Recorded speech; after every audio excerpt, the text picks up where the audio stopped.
The next section we're going to cover is urban problems and change. Okay, so railroad development after the Civil War contributed to the population explosion in northeastern cities.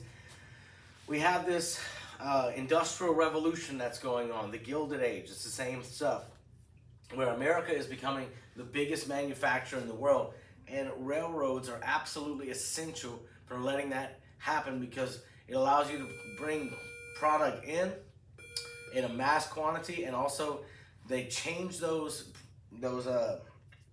excuse me, they change those raw materials into finished products, and those same finished products move on the railroad to go to their customers. So we have now the birth of a nationwide economy where it's not all localized in the individual sections. Railroads brought raw materials to the cities, which had workers concentrated around the factories, which manufactured finished products that were sold elsewhere. America's industrialization created a rising middle class who moved into developing suburbs to escape the urban problems. This is called white flight again.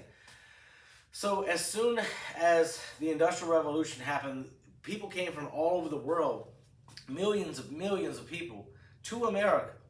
And the whole point was to create, to get jobs, excuse me. Anyway, so with that happening, the middle class is going to go up, and the reason for that is with mass production, with mass manufacturing, prices go down, and that allows the middle class to rise. In other words, you can buy more stuff with less money.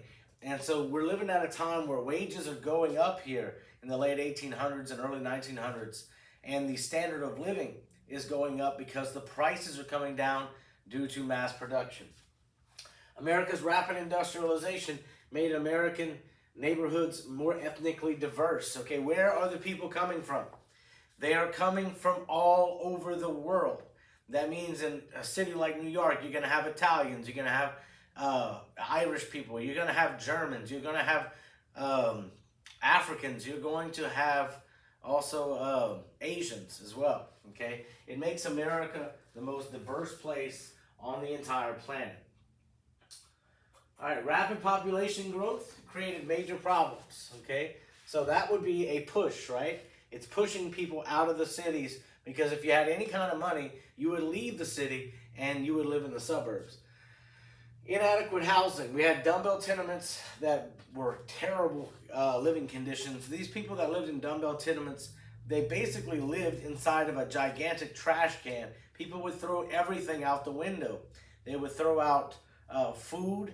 They would throw out feces, urine, all this kind of stuff, and regular trash.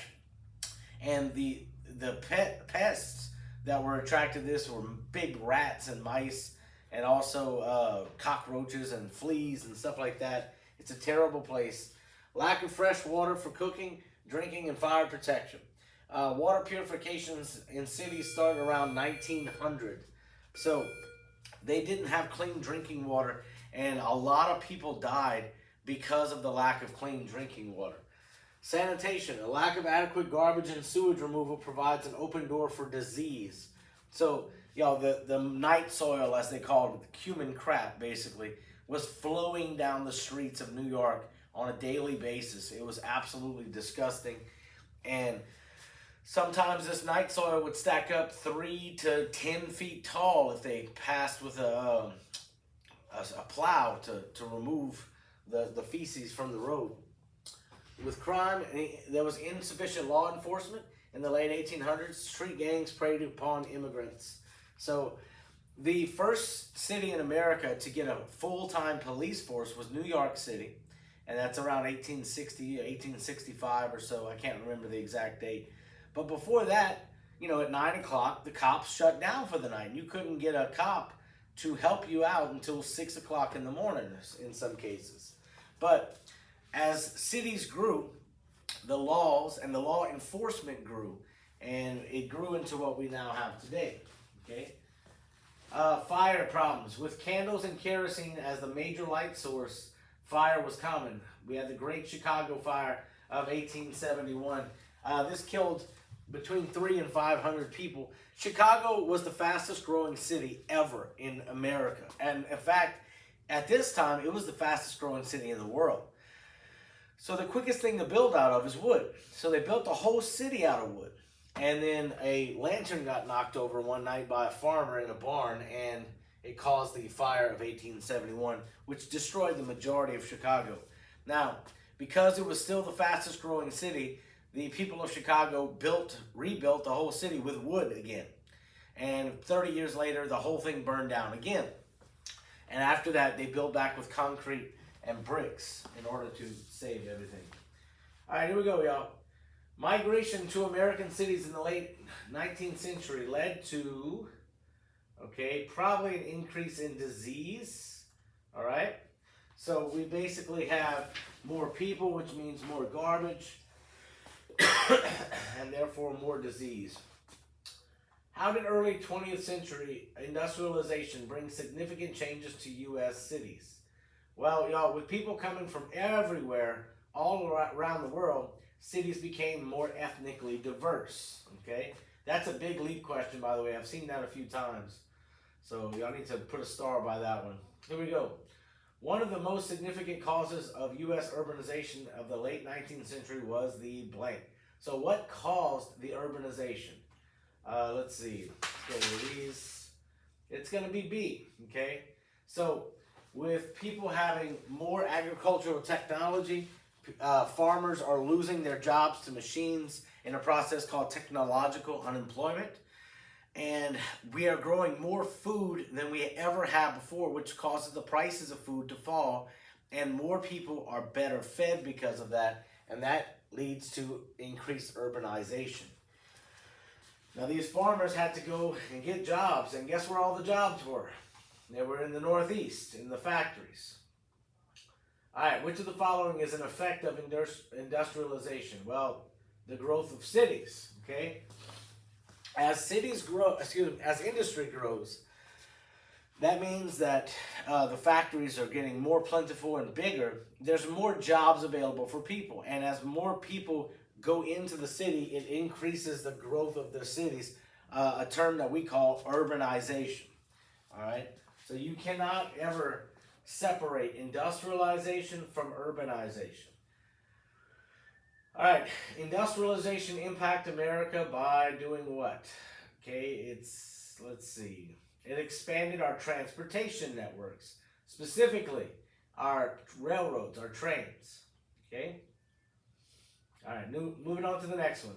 Why did the new middle-class families of the late 19th century move to the suburbs? And the reason is because the cities were too crowded and therefore too nasty, okay? So, the next section we're going to talk about is Miss Jane Addams, and she was a good old lady, okay? She was a rich lady, and she started preaching something called the social gospel movement, which basically in the Bible, it does say that it is the rich people's responsibility to take care of the poor people. And so she said, if you're a good Christian and you're rich, you have an obligation to take care of the poor. Well, she put her money where her mouth was, because Jane Addams was living in Chicago, and she saw hundreds of thousands of people that were out of work, that didn't know how to speak English. These were new immigrants to the United States. And so she bought an old abandoned mansion, and she fixed it up, and she called it the Hull House, okay, Hull, house. It provided independent living programs and training for poor residents. Hull House became a model for other settlement houses across the country. So basically what she did was she allowed poor immigrant children to come into her house. She taught them English first. Then she taught them, history, math, reading, writing. And most importantly to her, she taught them about the Bible and about Jesus Christ. And so a lot of poor immigrants' children got saved or became Christians at this time.